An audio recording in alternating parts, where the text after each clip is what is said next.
Cactus grandiflorus, a remedy for constriction, for emotional crisis and for internal pressure. ज़्यादातर इसको cardiac remedy के नाम से जाना जाता है, बट इसका एक्शन सिर्फ दिल तक सीमित नहीं है।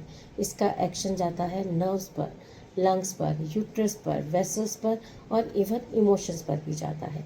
नमस्कार, मैं डॉक्टर अर्चना सोनी और आज मैं आपके सामने लेकर आई हूँ कैक्टस ग्रैंडिफ्लोरस, जिसको हम एक इजी वे से समझने की कोशिश करेंगे ताकि हम अपनी क्लिनिकल प्रैक्टिस में इसको और ज़्यादा अच्छे से इम्प्लाई कर सकें। तो क्या है कैक्टस ग्रैंडिफ्लोरस? पहले इसका इंट्रोडक्शन जानते हैं कि ये होम्योपैथी में इसको इंट्रोड्यूस किसने किया।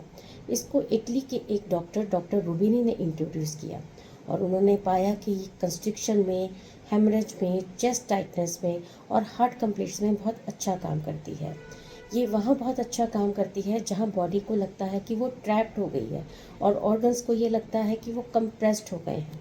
यहाँ पर हम इसको थोड़ा एकोनाइट के साथ भी कंपेयर कर सकते हैं। वो एक्साइट करता है और बॉडी को बहुत थका देता है, लेकिन कैक्टस जो है वो एक्साइट करता है बिना एग्जॉस्ट किए। ये कैक्टस का और एकोनाइट का छोटा सा डिफरेंस है। अब हम बात करते हैं ये किन लोगों पर ज़्यादा अच्छे से एक्ट करेगी, यानी कि कॉन्स्टिट्यूशन एंड टेम्परामेंट की लेके बात करते हैं। जो इसका बॉडी टाइप है वो रहेगा प्लेथोरिक, यानी कि फुल ब्लडेड, विजिबली कंजस्टेड, उसकी वेन्स दिखती हैं। टेम्परामेंट रहेगा सैंग्विन, वो इमोशनली बहुत एक्सप्रेसिव होगा, सेंसिटिव होगा और बहुत ही जल्दी इमोशन से इफ़ेक्ट भी होता है। थर्मल की अगर बात करें तो वो न्यूट्रल रहता है, ना वो ज़्यादा ठंडा है ना वो ज़्यादा उसको गर्मी लगती है। मियाज़म इसका पेस जो है वो सॉरिक रहता है और उसके साथ साथ ये स्लो बिल्डअप होता है इसमें इमोशंस का और फिज़िकल प्रेशर का। अब इसकी अगर हम एसेंस की बात करें इस मेडिसिन की, तो जब तनाव यानी कि इमोशन, स्ट्रेस उसके दिल पर हावी होने लगे, जब चेस्ट टाइट लगे और हर ऑर्गन कंस्ट्रिक्ट हो और हर बीट डेंजर लगे, तब जो मेडिसिन है वो कैक्टस है। It is a remedy for tightness, bleeding, fear of death और इमोशनल हार्ट ब्रेक। हर सिम्टम लगता है जैसे अंदर से कोई उसे कस रहा है। सबसे पहले हम इसकी बात करते हैं इसके माइंड की कि वो कैसा है। उसका माइंड है अंदर से टूटा हुआ, कांस्टेंट फियर ऑफ डेथ, लगता है कि अब बचना मुश्किल है। साइलेंट सफरिंग यानी कि एंजाइटी बहुत ज़्यादा अंदर उसकी दबी हुई रहती है। हार्ट ब्रेक या लव फेलियर के बाद आने वाले फिजिकल सिम्टम्स, ड्रीम्स फेल होने के, गिरने के, भागने के या बहुत कुछ ऐसा स्केरी सा। उसको ऐसा लगता है कि जहर नहीं मरला बस, लेकिन दिल ही टूट गया है। देन दिल उसको लगता है बंधा हुआ सा, दबा हुआ सा। यानी अब हम बात करते हैं इसके थोड़े से हार्ट सिम्टम्स की।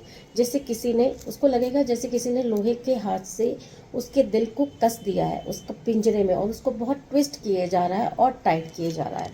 उसको हार्ट अटैक जैसा पेन होगा लेफ्ट आर्म में, स्कैपुला में, जो चेस्ट तक शूट करता है। पैल्पिटेशंस जोर से, इरेगुलर, कभी फास्ट कभी रुकती हुई सी। उसको सबसे ज़्यादा जो वर्स्ट उसकी कंडीशन होती है वो रात में चलते वक्त या लेफ़्ट साइड पे लेटने से। इमोशनल शॉक के बाद आई हुई कोई भी हार्ट कंप्लेंट अगर आपके सामने आती है तो हमेशा सबसे पहले आपको कैक्टस का सोचना है।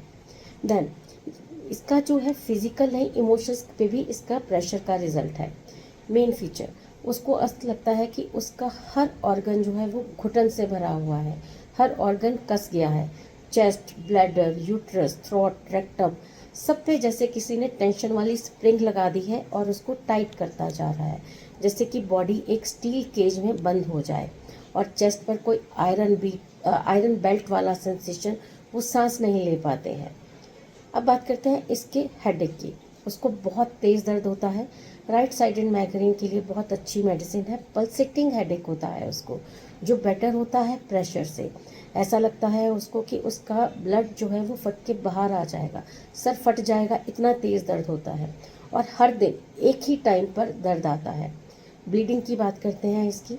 ब्लीडिंग जब बॉडी प्रेशर नहीं झेल पाती है, ब्लीडिंग उसको नोज से, लंग्स से, स्टमक, ब्लैडर या रेक्टम कहीं से भी हो सकती है और ब्लड का आउटफ्लो जो है वो बहुत वायलेंट होता है, जैसे कि वॉल्केनो फट गया हो।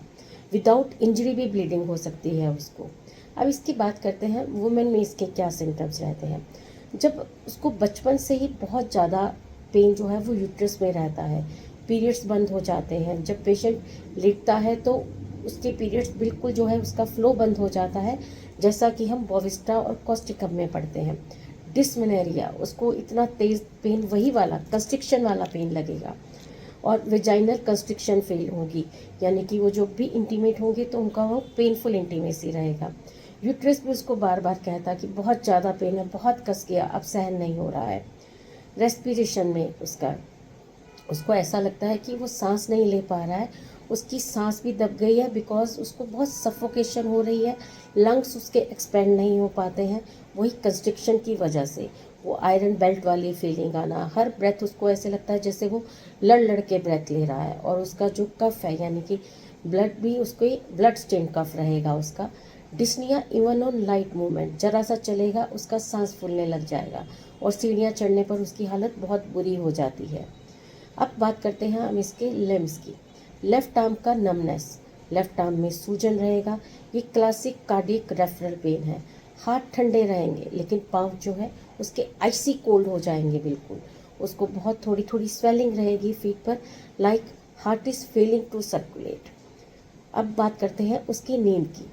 जब रात भर उसको उसका जो पल्सेशन, उसकी पेल्पिटेशंस हैं, जो थ्रॉबिंग है, उसको सोने नहीं देती हैं, स्लीपलेसनेस रहेगा कई बार बिना किसी रीज़न के, उसको ड्रीम्स आएंगे बहुत डर से भरे हुए, या इमोशंस, उसको लगेगा वो भाग रहा है, वो गिर रहा है, उसको इरोटिक इमेजेस तक नज़र आएंगे।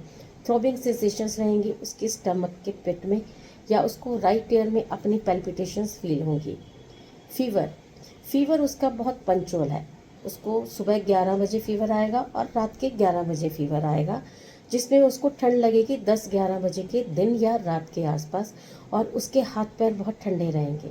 और इसके साथ साथ ही जैसे ही उसका फीवर उतरेगा, उसको एक जलन वाली जो है वो हीट निकलेगी, शॉर्टनेस ऑफ ब्रेथ रहेगा, और इसके साथ ही हेडेक आ जाएगा। और ये फीवर एंड होता है उसका पसीने से, प्यास से, या इवन वो फेंट भी हो सकता है। बुखार से ज़्यादा उसकी बॉडी का ब्रेकडाउन उस टाइम होता है। अब बात करते हैं इसकी मोडेलिटीज़ की, इसके सिम्टम्स कब बढ़ते हैं और कब घटते हैं। इसके सिम्टम्स सबसे ज़्यादा वर्स होते हैं सुबह के 11 बजे और रात के 11 बजे, लेफ़्ट साइड पे लेटने से, चलने से, स्टेयर्स चढ़ने से, इमोशनल डिसअपॉइंटमेंट या हार्ट ब्रेकडाउन से। पीरियड से पहले उसके सिम्टम्स वर्स हो जाते हैं, उसको अच्छा लगता है, इंस्पाइट ऑफ उसके हाथ पैर बहुत ठंडे रहते हैं लेकिन उसको फ्रेश एयर बहुत अच्छा लगता है, सोने के बाद उसको बहुत अच्छा लगता है। और जब कभी उसको हेडेक होता है, अगर वहाँ पे प्रेशर से दबाया जाता है तो उसको बहुत अच्छा लगता है। अब अगर इसके रेमेडी रिलेशंस की बात करें तो ये एकोनाइट और कैम्फर को एंटीडोट करती है, लेकिन इसका कंपेयर हम कर सकते हैं स्पाइजीलिया, लैकेसिस, कालमिया, डिजिटेलिस, नाजा, कॉस्टिकम के साथ। अब अगर हम बात करें कि हम एक शॉर्ट में बात करते हैं लास्ट में कि हम कब कैक्टस का सोच सकते हैं। जब पेल्पिटेशंस है after heartbreak, bleeding without cause, suffocation with sadness, and iron band feeling around chest, cage like feeling, and period stops on lying down. ये पल्स हैं थोड़े से कैक्टस ग्रैंडिफ्लोरस के, और मैं इसके डिस्क्रिप्शन में इसके थोड़े से निमोनिक्स भी पेस्ट करूँगी ताकि आप इजीली इनको याद रख सकें। अगर आपको ये सब सिम्टम्स, प्रेशर वाले, कंस्ट्रिक्शन वाले और इमोशनल ब्रेकडाउन के कुछ सिम्टम्स मिलते हैं आपको पेशेंट में, तो आप सोचिए कि कैक्टस काम करेगा, ये अंदर के प्रेशर को बाहर लाने में हेल्प करेगा। आशा करती हूँ मैं कैक्टस ग्रैंडिफ्लोरस के डिस्क्रिप्शन के साथ थोड़ा सा जस्टिस कर पाई होंगी। तो मिलते हैं नेक्स्ट वीक एक नई मेडिसिन के साथ। Till then stay happy.